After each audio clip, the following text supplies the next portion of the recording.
বর্তমানে পুজো উপলক্ষে অনেক শপিং কমপ্লেক্স ছাড় দেওয়া হয়। আমরা জানি এই ধরনের ছাড় দেওয়া যাবে না, ছাড় নেওয়া যাবে না, কিন্তু অনেক সময় সাধারণ চলমান ছাড়কে পূজার সময়ে সেই মোড়কে প্রচার করে, সেগুলো নেওয়া যাবে কি না? যখনই সেখানে সন্দেহ আসছে তখন সেখান থেকে দূরে থাকবেন। যদি সে লেখে সাধারণ ছাড়ে, যখনই লেখছে যে এটা পুজো উপলক্ষে, তখন নেবেন না। কথা বুঝাতে পারছি? তখন এটা নেবেন না, যতই ইয়া হোক। এমনকি যদি এটা একবারে কম দামও দেয় তাও নেবেন না। কোনো কাফেরদের কোনো পর্ব উপলক্ষে কোথাও অংশগ্রহণ করা যায় না। এই বেদাতের সাথে সম্পৃক্ত হওয়া যায় না। বেদাত হলো হারাম, তো হারাম, শিরিক শিরিক, বেদাতের সাথে সম্পৃক্ত হওয়া যায় না। ধরেন আমরা অনেকেই দেখি রবিউল আউয়াল মাসে বই মেলা দেয়, এটাও জায়েজ নেই। রবিউল আউয়াল মাসে বই মেলা জায়েজ না। রবিউল আউয়াল উপলক্ষে মিছিল মিটিং অনেকে দেখা যাচ্ছে বাংলা আমাদের ইসলামী বিশ্ববিদ্যালয়। আপনারা কি করেছেন? হ্যাঁ, অনেকে করেছেন আপনারা। হ্যাঁ, যাই করুক রেলি, এই রেলিও জায়েজ নেই। ইসলামী বেদাতের কোনো এই অনুমতি নাই, এগুলি করা যাবে না, এগুলির ফালতু কাজ। আপনাদের দাওয়াতের কাজ করেন নির্বিচ্ছিন্নভাবে, এটা ভালো কথা, কিন্তু এই জাতীয় যেটাই করবে সেটা কী হবে? বেদাত হবে এবং হারাম হবে। কাফেরদের কোনো পর্ব উপলক্ষে কিছু বিক্রি করা হারাম। এই জন্য ইমাম ইবনে তাইমিয়া রহমতুল্লাহ বর্ণনা করেছেন যে কেউ কাফেরদের কোনো উপলক্ষে, কাফেরদের কোনো পর্ব উপলক্ষে যদি কোনো আপনার কাছে মিষ্টি বিক্রি করে, তাও নিতে পারবেন না, মিষ্টি নিতে পারবেন না, খাইতে পারবেন না। এর অর্থ হচ্ছে এইটা কোনোভাবেই গ্রহণযোগ্য না যে আপনি সেখানে অংশগ্রহণ করেন। এত হলে আপনি যারা যান তাদেরকে অত বড় গুনাহ, যেখানে আমরা এটা নিতে পারতেছি না। এই জন্য বেদাতি কোনো পর্ব, এমনকি বেদাতি পর্ব কেন কুসংস্কারও হতে পারে। এমনকি ধরেন এই যে জাতীয় দিবস, অমুক দিবস উপলক্ষে বিশেষ ছাড়, ওইটাও নিতে পারবেন না, ওইটাও আপনি নেবেন না। মানে বলে এই হারামে নিব না আমরা। হ্যাঁ, এখন অনেকে প্রশ্ন করতে পারে আপনাদেরকে ইয়া দেয়, বৈশাখী ভাতা দেয়, এটা আপনারা নেন কেমনে? প্রিয় ভাইয়েরা, প্রথমত বৈশাখী ভাতা দিয়ে কি আমাদেরকে কোনো কাজ করতে বাধ্য করলে সেটা মোটেই নেওয়া যাবে না, যে কোনো মানে হোক। বুঝছেন কিনা?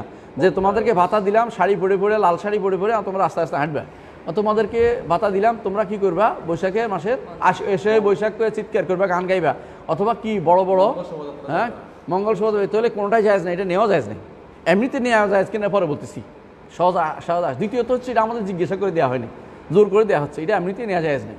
কী করতে হবে তাহলে? এটা বৈশাখী ভাতা যে কোনো সরকার ইচ্ছা করলে তার ইয়াকে কর্মচারীকে সহযোগিতা করতে পারে, কিন্তু সমস্যা হচ্ছে পর্ব, এই পর্বটা আমাদের পর্ব না, এটা বানানো পর্ব। এটা বানাইছে, এটা কাদের পর্ব জানেন তো? সেকুলারিজম ধর্মের একটা পর্ব। এটা কোনো কারো পর্ব না, সেকুলারিজম ধর্মের পর্ব। এই জন্য এটা সবাই বলে যে উৎসব সবার। এই উৎসবটাকে তারা বানাতে চাচ্ছিল কি, এই উৎসবটাকে তারা সার্বজনীন বানাতে চাচ্ছে। কথা বুঝেন কিনা? যে মুসলমানদের আছে কি ঈদ, হিন্দুদের আছে পূজা, বৌদ্ধদের আছে বড়দিন, ইহুদিদের আছে একটা কিছু, তো সবাইকে একটার ভিতরে আনতে হবে, কারোরটা নেওয়া যাবে না। নিজের একটা বানাইছে, এটা নাম দিছে বৈশাখী, পয়লা বৈশাখ। বুঝছেন তো? সুতরাং বোঝা গেল এটার চেয়ে কঠিন গুনাহ বড় কিছু হইতে পারে না।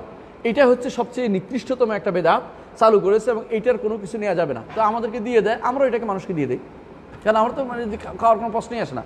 এই বৈশাখী ভাতা যেটা অবশ্যই মানুষকে আপনার কাছে দেয়, আপনার আসবে, আপনার উচিত হবে বিনা সওয়াবের আশা এটা গরিবজনকে দান করে দিবেন। এটা খাইতে পারবেন না কেন? এটা আসলে একটা বড় ধরনের ষড়যন্ত্রের অংশ। যদি কোনো এমন কিছু দিত যে আমরা রমজান মাসে দিলাম, রমজান মাসে দিতেই পারে, কারণ রমজান মাসে ভালো খাবো, আলহামদুলিল্লাহ, আমাদের কোনো খারাপ কোনো কিছু নেই, সরকার দিতেই পারে, প্রজাতন্ত্র সাহায্য করতেছে। রমজান মাস উপলক্ষে আমি আমার কর্মচারীকে দিতে পারি, তোমার এবার একটা বোনাস বাড়াই দিলাম, সমস্যা নাই এটাতে। কিন্তু আপনি যে উপলক্ষে দিচ্ছেন এটা নেওয়া জায়েজ হবে না। এই জন্য বৈশাখী ভাতা উপলক্ষে কিছু নেওয়া আসলেই বৈধ না। এই জন্য আমরা সেই হিসাব করে এটাকে আমরা আল্লাহ রাস্তা দান করে দেয়, অথবা কোনো এমন জায়গায় দান করে দেয় যেখানে আর এটা সওয়াবের আশা করার সুযোগ নেই, সেই সব জায়গায় দান করে দেয়, অথবা সুযোগ আসে আর সবার আশা করি না। আমি মনে করি এটা জায়েজ নাই, এটা নেওয়ার কোনো সুযোগ নেই। এই জাতীয় প্রত্যেকটি ভাতা যতগুলি তারা কুফরি আছে কি এবং বেদাতি ভাতার কোনোটাই নেওয়া জায়েজ হবে না। 2 নম্বর, জরুরিভাবে কোনো জিনিস প্রয়োজন দেখা দেয় সেখান থেকে কিনা যাবে কিনা। জরুরিভাবে আপনার প্রয়োজন, আপনি প্রয়োজনের জন্য কিনছেন, ওইটা তাকাবেন না। যদি বলেন যে জরুরিভাবে কিনতে যাচ্ছি, ওখানে যাইয়া 1 মাইল হাঁটে যে ওখান থেকে কিনবো কারণ ওখানে একটু কম আছে, তাহলে বুঝলেন যে আপনি এখনও আপনার মনের ভিতরে ওই পর্বটাই খেয়াল করতেছেন, আপনি এখনও আপনি জিনিস কেনার জন্য যাচ্ছেন না। আমরা টাকা দিয়ে কী করবো? আল্লাহ সন্তুষ্টি অর্জন করা দরকার। সুতরাং আমি ওইখানে যাবই না, যত বেশি টাকা হয় আমি অন্য ওখান থেকে কিনবো, এটা খেয়াল রাখবেন।